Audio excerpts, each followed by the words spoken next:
Let's now move to the story because it has been the talking point of the day. Is SA Tourism seriously about to spend nearly R1 billion for a brand partnership with English football club Tottenham Hotspur? I'm joined now by Tebe Kalafeng, who's brand expert, also former deputy board member of deputy chair of SA Tourism, and ENCA sports editor Vata Ngobene. Vata, Tebe, thank you so much for your time. Tebe, I understand you're joining us from Accra in Ghana. That is a beautiful city. I love it there. Tebe, you have experience working on the board. So I want to ask you a question. Would a deal like this, for this amount, which is nearly R1 billion, have progressed to the stage it's at, and we're hearing from London that it's really far advanced, without the knowledge of the tourism minister? Well, first to start with, a deal at that amount will be close to the total expenditure for marketing as well as the operations of South African tourism. So I do not think it would have progressed at all without going up to the ministry, because it will need treasury approval, but also because you'll be pretty much putting the entire resources of the organization, which includes salaries as well as marketing, into a marketing campaign. All right. So am I correct that it's highly unlikely that the tourism minister would not have heard about this deal by this late stage? Well, I don't know how far the deal is advanced. I don't know Quite whether advanced it is what we're hearing. Yeah. If it's advanced, it will be highly unlikely that it would not be brought to her attention. But having said so, the minister's spokesperson did acknowledge earlier today that they've heard of the idea, and that they're waiting for representation from the Board of South African Tourism. But having said so, it would not have been approved until it had gotten to that level. It's not just the ministry, by the way; it's the treasury, because this is the money for the Republic of South Africa that will be spent on this investment. So, Tebe, when similar deals were pitched when you were part of the board, and I've listened to the other media interviews you've done today, I heard what you said to 702, and these sorts of ideas did come up before. Did you have to inform the minister? Was it something you dismissed out of hand? Because these deals never went through when you were involved in the board, I understand. There's two things about a tourism, an entity like South African Tourism Board. Is on one hand you are an independent board, so it's an independent board that has to make the decisions in the best interest of South Africa and South Africans, and particularly within the mandate of tourism. And on the one hand, it is a government agency. So decisions like this in the past, had they come, and when they have come to our attention, did not necessarily progress to the ministry, because making the assessment just as a board, the idea did not go past the muster that the board put in place. So I mean, I've served very strong boards from Pemiako, among some of the board members who are very, very strong in this. Mojanku has been part of the chairperson as well. So these are ideas that we would have thought through without wasting time before. Yeah. All right, so Tebe, stay with us, because I've got Vata Ngobene, who's our sports editor, who's bringing in an interesting perspective. And Vata, thank you so much for chatting to us. The English Premier League is massive. We are talking not millions, but billions of eyeballs. Most watched, most lucrative, as you were explaining to me in the newsroom. There's just no one else. Rwanda did something similar a while back with Arsenal. So talk to us about that campaign from your perspective. How visible was it? How prominent was it? How top of mind would it likely have made Rwanda for people watching games? I think, Sally, with Arsenal having the stature it's got in English football, and it having, fans, especially across the African continent, due to the players that have played there, a lot of people watch Arsenal, and it's got a huge fan base on the continent itself. And when you saw the sticker Visit Rwanda, it just stood out for you. So there was no way one would have missed that. And I think it's probably worked now for Rwanda. If you look at the current deal now with the British government, and bring over the immigrants and so on. However, one has to wonder, to what lens has that really benefit the economy of Rwanda? Because I don't think you're seeing, dozens of aircrafts flying in from London, Heathrow every single day into Kigali, whereas, in the case of South Africa, it's a little bit different, because, we are one of the top destinations for the British citizenry. But then again, I question the team that is chosen in this instance. Yeah, and you were saying to me a little earlier that if South Africa wanted to go this route, there were actually teams with much stronger links to South Africa that would have been a lovely fit. Tell us about that. Yeah, you first of all look at a team like Liverpool. I think outside of the UK, it's got its biggest support base. In South Africa, we know that the Johannesburg supporters club here has been supporters club of the year for a number of years. When it comes to Liverpool, they've got a strong base in Cape Town as well. And then, and you look at the history of Anfield itself. The Kop, which is a famous stand there, is actually named after Spoorstad out in KZN, after the Battle of Spoorstad, because a lot of the soldiers that fought for the British there came from Liverpool. And then you look at Manchester United as well, a very, very strong support base in South Africa, in Cape Town, Johannesburg, across the country, Durban.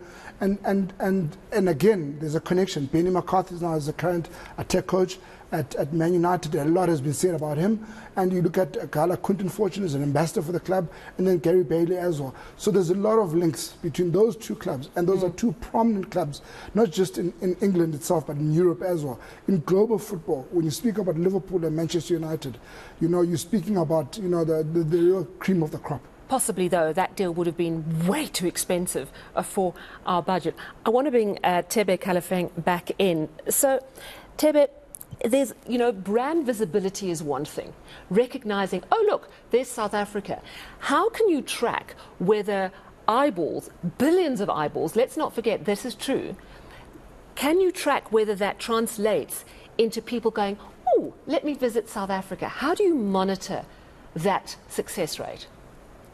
Yeah, of course it's important. But I want to address one thing, then I'm going to answer this question. The one thing is the idea of sponsoring a football team on its own, whether it's Rwanda, Malawi, Mauritius, or South Africa now in consideration, the others have done it already. The idea itself is not really out of hand.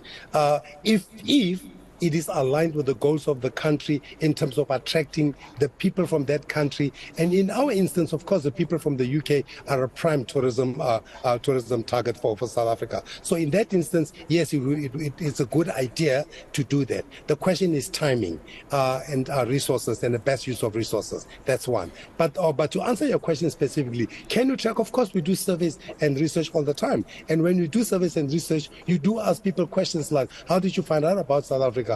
And what do you feel about South Africa now that it's associated with a Tottenham or a Liverpool or a Chelsea or any one of those teams? So, of course, you can track whether the campaign has had some resonance, has been able to translate from just visibility to action in terms of converting people to actually consuming South Africa, and whether they did come to South Africa and how much they did spend in South Africa. You can measure all those, of course. Yeah. You mentioned the issue of timing. And this is something Vatu was talking about. He says, did they not read the room? We're sitting with our worst ever load shedding. We are sitting with an economic crisis. We are sitting with high unemployment. And let's not forget, massive crime problems. Against that context, will millions of eyeballs on someone's T-shirt really help us? No, it will not help us, not at this hour.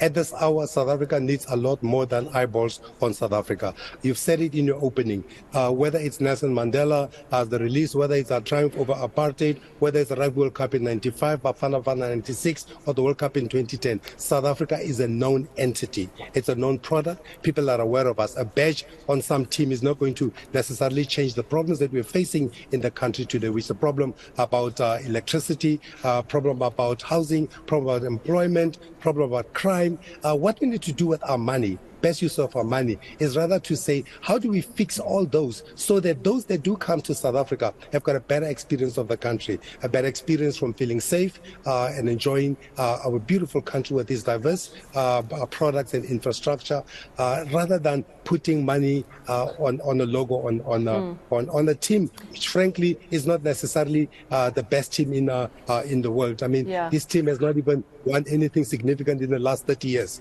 We've been in South Africa has been out of apartheid now for 30 years. I would shudder to think that's the parallels we want to put against our country. So, Tebe, as you said that about there better ways to spend the money, I heard, I think, 1,000 marketing managers shrieking, because we all know that when times are tough, the first budget that gets cut is marketing. Do you really think that it is, and this is coming from you as a marketing man, do you really think that that money really shouldn't be spent on marketing and should, in fact, be perhaps given to Eskom to help fix their boilers? Oh, that is my view. My view is quite simple.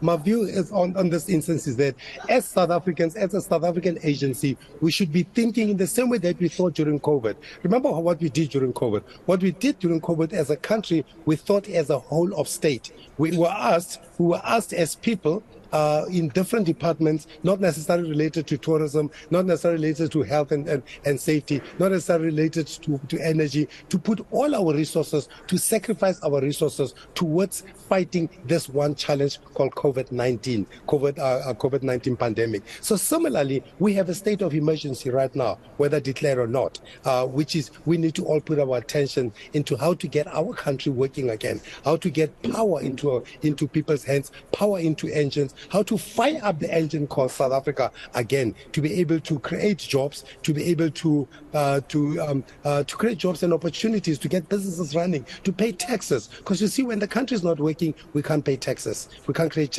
jobs, we can't create revenue, we can't pay taxes, the country can't pay for public goods. So we need a better use of our money. Yeah, good point that you are making. Quick word from you, Vata. You wanted to talk about sports tourism. I mean, South Africa this year is hosting so many different sporting tournaments.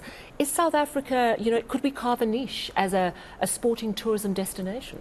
No, without a doubt, Sally. I mean, already we've had the FIH Field Hockey World Cup out in India. Maybe you could have put a tourism badge, Visit South Africa, on that team. Mm-hmm. They were out in India where, hockey is just almost as big as cricket there. So you'd have had eyeballs on that team. Furthermore, we've got the United Rugby Championship teams, our South African rugby franchises, playing out in Europe, especially out in the UK and in France in the Champions Cup as well. Then don't forget, Sally, we've got the SA20 that's currently happening now. We've got the England, the cricket team. The men's cricket team, who are the current world champions in white ball cricket, they're here. They're out in Kimberley. It's a full house in Kimberley. In Bloem was a full house as well. We've got the Formula E coming to South Africa now in February. We've got the Cape Town Cycle Tour. The list goes on, the doesn't indoor hockey. So, and the Netball World Cup as well. We could use those opportunities to put up our banners, visit beautiful South Africa without going to Tottenham Hotspur. Without a shadow of a doubt. And then you can take some of that money as well and help out the tourism industry that was decimated through COVID. Yeah. I mean, I can only imagine through the township tourism, through just tourism itself, and rebuilding that, when you've got these major sporting events coming to South Africa, what the exposure that will give to the industry itself and how to revive it again. Yeah. So I think, again, they didn't read the room this time around, as Tebe said as well. We've got major problems. Yeah. And if you are going to put it into sport, you've got an array of sporting codes and disciplines and events that are actually happening within the next 6 months here in South Africa. Yeah. Big international ones, ICC Women's T20 World Cup. So again, the opportunity is there.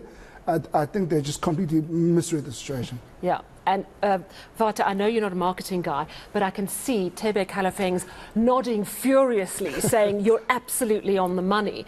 And you both bring very different perspectives. But I just, what I'm hearing from both of you is wrong time, bad use of the money, even people like Tebe who absolutely fervently believe in the right kind of marketing. This is not the way to go.